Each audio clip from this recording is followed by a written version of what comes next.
Hi guys, Max here. In this video, I'm going to go over how to actively measure and improve the effectiveness of your outreach using metrics and data and operating on data rather than emotion when making critical acquisition strategies and decisions, because this is the most important thing you need to take into account when doing outreach and unfortunately is not talked about enough. So before I go into the main points, I just wanted to go over some things here. Without metrics, how can you improve? It is literally active feedback from the market on what they currently want. And it gives you a chance to make calculated decisions based on what your target audience feels, not what you feel is working or what isn't working. So most of the time you're going to make decisions in accordance with what is or isn't working for you and how you feel. And as soon as someone says they feel a certain way about an acquisition strategy, you know they're not operating rationally, you know they're not making decisions according to the data, and they're not moving forward in the most logical sense. Because you have to look at it like this. Like every time this is all assuming you're logging data accurately, and obviously I will talk about how to log it properly in certain systems. But you have to think every part of data that you log, and every time you can deduce feedback from your market in the form of data, that is literally your market telling you a certain aspect to go, what they're looking for in particular. And the more you test, the more you iterate certain strategies. As long as you're testing one thing at a time and truly A/B testing, there's no way you can fail if you do enough testing and if you log your metrics correctly. So essentially, it's real-time feedback from the market. It's the best market research you can do because you can learn what they truly want just through testing enough. And yeah, let's get into it. So I've deduced 5 key factors here in terms of how to measure and improve the effectiveness of your outreach and how important it is. There's 5 key things that I wanted to talk about. The first thing is performance evaluation. So they're gonna offer you, like I said, a clear view of your acquisition strategy performance. You're going to see exactly what aspects of your client acquisition system are working if you have a good enough system to track it. You're going to see the key metrics like conversion rates, response rates, engagement rates. They're all going to be tracked.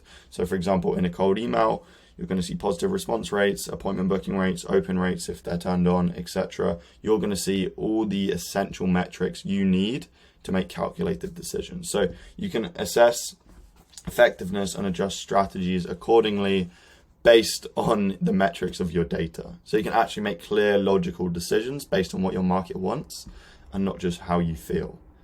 The next thing is data-driven decision making, which I've already touched on, but again, you can make concrete decisions according to the data and not based on emotion. So concrete data insights, reducing risk. It's extremely risky to keep chopping and changing things in accordance with how you feel.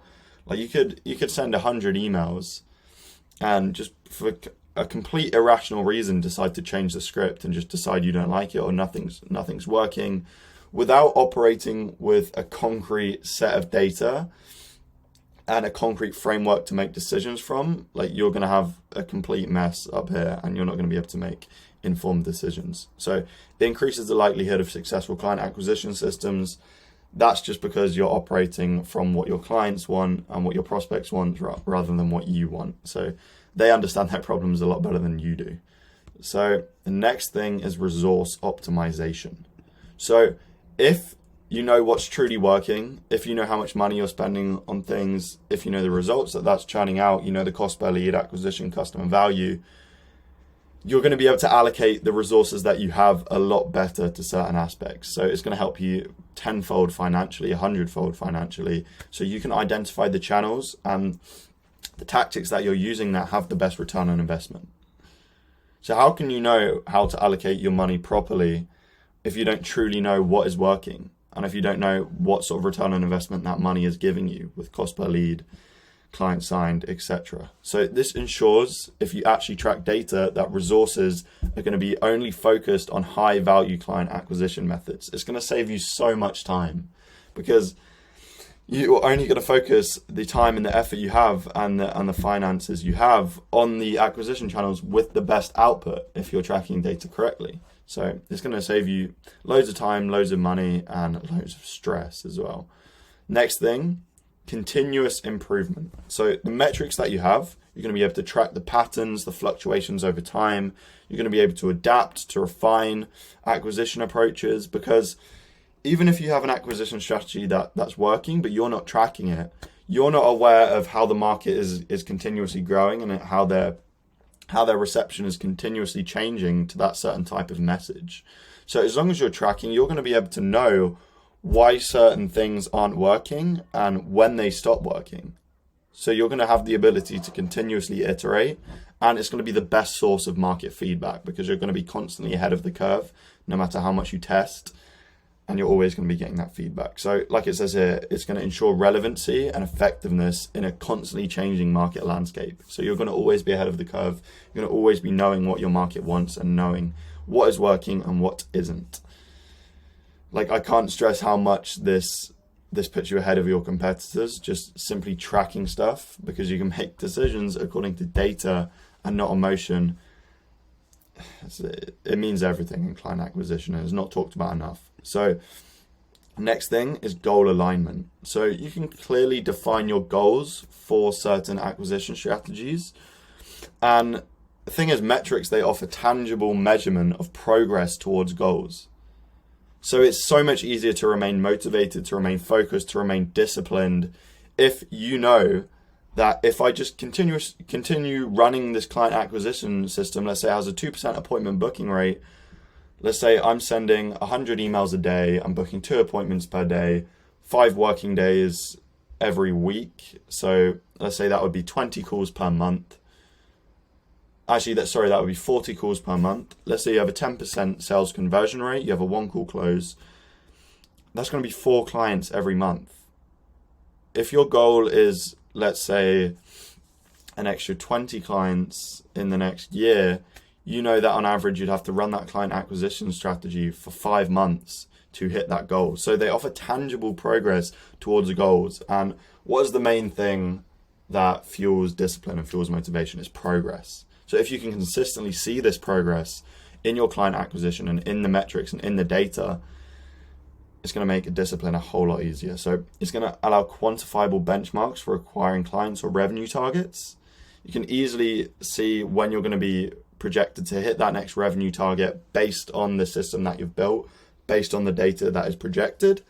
And it's also going to maintain team focus and motivation for goal achievement. So like I said, it's going to make discipline a whole lot easier because you can actually see that you're on the right track to attaining a certain outcome. So even if you're not, even if the metrics aren't in KPI, if you truly study A/B testing and how to actually change one variable at a time and consistently split test like a scientist, the scientific hypothesis, there's no way you can lose. The only way you can lose in client acquisition is to not test effectively and to not iterate. So yeah, they're the 5 main points. I just wanted to add one last note here, which is, really doesn't matter what you think about your copy or what you think about your outreach. It's only how the market responds. And I can't emphasize this enough. This is how knowledge of your target market is built. It's not solely how it's built, but it's definitely a big aspect of it.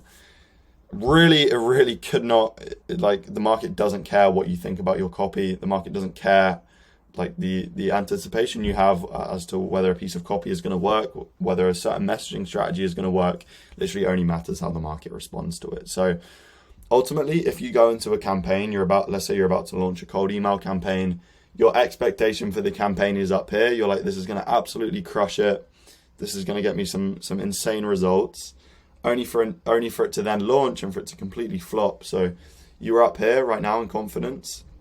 You're just going to fall down to however high you were up here to however low you'll become down there. So it makes sense just to go into the testing phase with a complete, like, no fucks given attitude almost, and just be like, okay, cool. I have no control how the market's going to respond to this. All I can do is just test continuously, test according to data.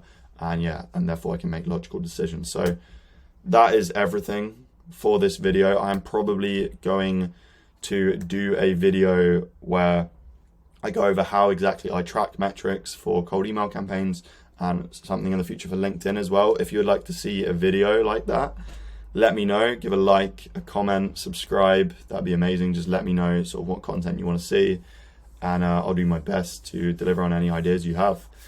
But anyway, that's everything for this video. If you are an agency owner doing above $50,000 per month in recurring revenue, let me know by booking in a call down below. Don't worry, there's no strings attached or anything. It's simply a call just to get to know whether or not I can help you or not. That is, if you have existing case studies, existing clients who are happy, and you have a desire to grow in the next few months. That'd be amazing. But yeah, anyway, that's everything for this video. Hopefully you enjoyed, and yeah, I appreciate your time. Thank you.